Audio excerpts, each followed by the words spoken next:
So, ang nakalagay, yung F daw, sharp. So, lahat ng F na madadaanan mo sa key of G, lahat ng F, S sharp, ito siya. So, tinan mo yung scale na pakinggan mo. Diba?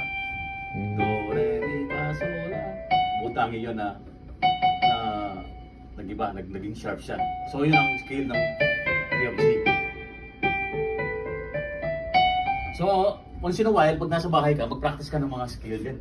Para yung Bukas daliri scale mo, ha. yung mga daliri mo, baga, parang mas stretch sila.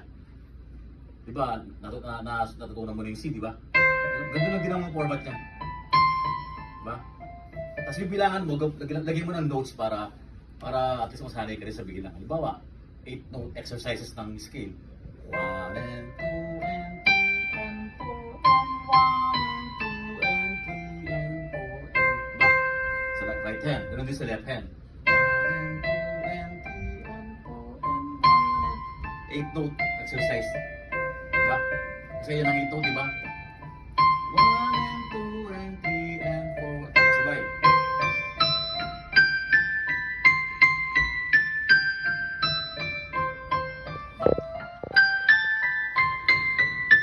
Tapos pag kaya mo na yung 16, huwag muna tayo sa 16 kasi wala pa tayo sa 16 eh, nag-8 lang muna.